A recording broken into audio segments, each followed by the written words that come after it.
حي على الفلاح.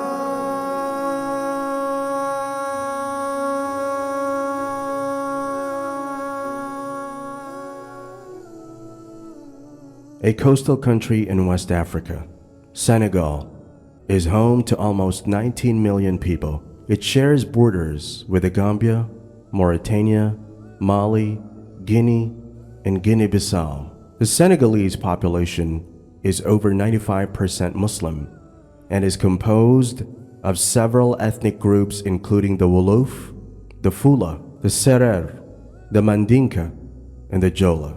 Islam has been in Senegal for more than 1,000 years and began through the kingdom of Takrur. People first started to convert as early as 850 through interaction with Muslim traders from the north. But Islam became more widespread when Mouride, the 11th century king of Takrur, converted in 1030s and introduced Islamic laws. His subjects, the Tukulor people, followed his example, making this the first kingdom in the region to convert to Islam. The famous North African geographer Muhammad al-Idris wrote about the kingdom. Its commerce is profitable and its people chivalrous. It is part of the domain of the Takruri, who is a powerful sultan. He is firm, patient, and renowned for his justice. His country is safe and tranquil. The Tukulor people were influential in the spread of Islam in West Africa in the medieval era and take great pride in their Islamic tradition. Today, more than 95% of Senegal's population are Muslim. Islam first marked its appearance in Senegal in the 11th century among the Fulani, but for most of the following millennia, it would only slowly gain ground. So much so that at the time of the French conquest in the second half of the 19th century, only around 50% of the population was Muslim. Ironically, it would be the French conquest of the country which would result in the dramatic spread of Islam. During the colonial conquest by France, intense uncertainty and movements of people resulted from military action, benefiting Islam as opposed to the traditional animist religions. Islamic religious schools were instrumental in the spread of Islam. Senegalese culture contains a mixture of Islamic, French colonial, and traditional African and tribal legacies. Islam was first adopted by the aristocrats of the Tiriku Empire in the north of Senegal after exposure to Arabian trade caravans. The royals converted to Islam to gain the literary prestige of the Arab language while maintaining their traditional religious practices, which were largely based in healing figures called Marabouts. With their separation from the aristocrats, Marabouts in Islam presented an alternative discourse which peacefully opposed colonization. Devoid of the security they had once felt under the rule of aristocrats, local citizens began demanding rights and equality, demands met satisfactorily by the communally based Islam. With mass conversion to the Islamic faith and the peaceful opposition to colonization, one would expect that the Senegalese post-colonial landscape resemble much of that of the Islamic Middle East. An integral and unique facet of Senegalese Islamic opposition to colonialism is the individualistic ethnical dynamic leading Senegalese Muslims to adopt Sufi practice instead of the more widely known Sunni or Shia practices. Sufism is characterized by an intense personal dialogue with Allah, spawning beautiful poetry.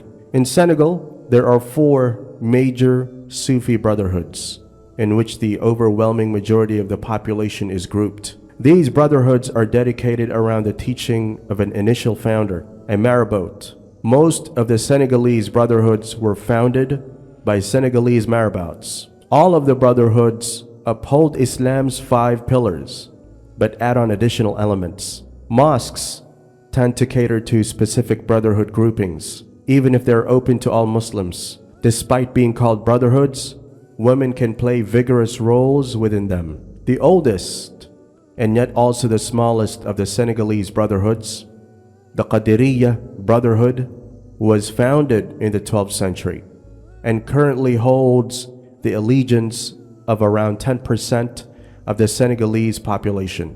It promotes celibacy, poverty, meditation, and a degree of mysticism. The tariqah, followed by Sheikh Abdul Qadir Jilani, rahimahullah, came to be called after him as the Qadiriyya tariqah, and it came to be universally accepted as a divinely guided path to spiritual progress through dhikr, remembrance of Allah, to cleanse one's heart of all evil, to lead a virtuous life, to attain the love of the Prophet Muhammad sallallahu alaihi wasallam, the love of the Ahlul Bayt, the love of his Sahaba, and the love of the awliya of Allah, meaning friends of Allah, and to follow the Sharia according to the teachings of any one of the four Imams. This is Imam Abu Hanifa, Imam al-Shafi'i, Imam Malik, and Imam Ahmad ibn Hanbal, rahimahullah. The largest of the Senegalese brotherhoods at some 50% of the population. The Tijaniyyah brotherhood is of Moroccan origin, being founded by Ahmad al-Tijani in Morocco between 1781 to 1784. From here, it would spread out across West Africa, even while it had but a secondary position in North Africa. Al-Hajj Malik C. propagated it among the Wolof in the second half of the 19th century. The Tijaniyyah brotherhood is more reformist and focused on grassroots Islamic efforts, in contrast to the Qadiriyya brotherhood. The Tijaniyyah forbids participation in any other Sufi order when one is a member of their brotherhood. Members of the Tijani order distinguish themselves by a number of practices. Upon entering the order, one receives the Tijani wird from a muqaddam or representative of the order. The muqaddam explains to initiate the duties of the order, which include keeping the basic tenets of Islam, including the 5 pillars, to honor and respect one's parents, and not to follow another Sufi order in addition to the Tijaniyyah. Initiates are to pronounce the Tijani wird, a process that usually takes 10 to 15 minutes every morning and afternoon. The wird is a formula that includes repetitions of the Shahada, Istighfar, and a prayer for Muhammad called the Salat al-Fatih, prayer of the opener. They're also to participate the Wazifa, a similar formula that is chanted as a group, often at a mosque once on a daily basis, as well as in the Haylalat al-Jum'ah, another formula chanted among other disciples on Friday afternoon before the sundown. The most important communal event of the year for most Tijani groups is the Mawlid. One of the greatest scholars of the Tijani order was Sheikh Ibrahim Niass of Colonial, Senegal, who once stated in a public address in his native language of Wolof that women are something great and magnificent in the sight of Allah. So we should not neglect our female children. We should respect them, because these girls will grow up to become the women who raise and train mankind tomorrow. Also instilled similar values in his daughters and ensured that all of them memorized the Quran and mastered the Islamic sciences. He once stated that there was no book that he had studied in his youth that his wife, Astad Dawad Niasi, had not also studied. And their eldest child, Fatima Zahra Nias, who was trained along with her sisters in all of the major Islamic sciences after memorizing the Quran, stated that she remembers her father and teacher. Sheikh al-Islam Ibrahim Nias ordered her and the other women of the community to leave household chores and instead study works of classical history, poetry, and Arabic grammar with him alongside her brothers. This pedagogy is well reflected in her children. The late Sheikh Imam Hassan Sis, Sheikh Tidiane Alone Sis, awarded by Muslim 500 a position in the top 20 most influential Muslims in the world, and Sheikh Mahi Sis. The Mouride brotherhood is one of the most powerful of the Senegalese Islamic brotherhoods, holding around 30% of the faithful. Despite their smaller number than the Tijaniyyah brotherhood, the Mouride are highly influential with a powerful degree of control over their follows and a great amount of wealth. Work is sacred for the Mourides, and its centralized control makes collecting and supporting members easy. The rumor is that if the leader of the Brotherhood wanted 1 billion CFA by evening, he would have it, while the president of Senegal would struggle for months.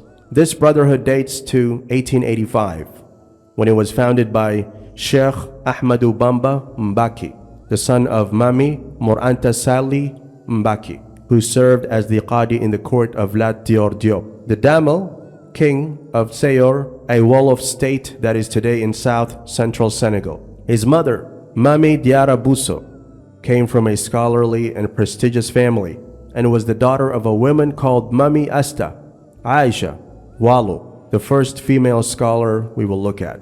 Mami Asta was a renowned expert in the science of Maliki fiqh and had her own madrasa which hosted hundreds of students, both male and female, who she taught herself. The curriculum for her school began with complete memorization of the Noble Quran and then went on to an intense program focusing on the primary texts of the Maliki school. The crops she produced on her farm ensured the madrasa was self-sufficient. And in Sheikh Ahmad Bamba's youth, the young future Sheikh was sent to live with his grandmother in order to be initiated into the Islamic sciences. He began his Quran studies with his grandmother before completing it with his maternal uncle Muhammad Bousso and then his grandmother's brother Tafsir Mbaki Ndumbe. Mami Asta, aside from being an expert in the outward sciences, was also a sheikha in the Tijani spiritual path. She helped contribute to Sheikh Ahmad Bamba's spiritual development, instilling in him the love for dhikr and seclusion from a young age.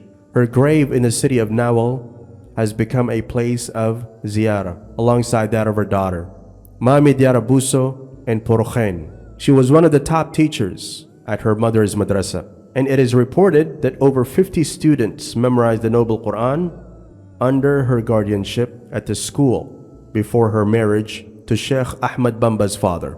She was known for her advanced expertise in the Maliki fiqh text Mukhtasar Khalil. Sheikh Ahmad Bamba, having growing up in such an environment and being raised by such women, continued the tradition with his own daughters, all of whom memorized the Quran, and many going on to become scholars in their own right. One of his daughters, Sheikha Maymuna al-Kabir, who wrote close to 20 copies of the Quran from memory and offered them as a gift to her father.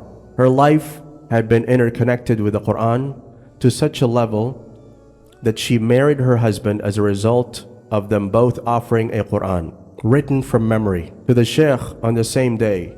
Sheikh Ahmadou Bamba saw this as a testament of their similitude and as such married them as a result of the common love and attachment to the Quran they both shared. On another occasion, as she was presenting one of her handwritten copies of the Quran to her father, someone entered the room and informed him of the birth of his youngest daughter. In Senegalese society, one of the greatest ways in which you can show your esteem for another person is by naming your child after them. And so, due to his appreciation of the Quran that he received from his daughter, he named the new baby Maymuna, and she grew up being known as Maymuna as-Saghir, small Maymuna. Maymuna as-Saghir grew up to love the Quran, master its sciences, and later in her life found her own small town on the outskirts of her father's city of Touba, where she built a mosque and madrasa which was attended by thousands of students. She is, however, mostly known for establishing and annually sponsoring the celebration of Laylatul Qadr on the 27th night of Ramadan in Touba, which grew to attract hundreds of thousands of people from across the country. Until her death in 2000, she would feed all the guests who came to celebrate on this night and host Quran and Qasida recitations in her village. The lives of these women are but a small example of and a testament to the important role that female scholarship and sainthood has played in the West African Islamic tradition. Their accomplishments have not been limited to the religious sphere, but have instead made these women respected community leaders and social activists who form the backbone of their societies in a manifest way.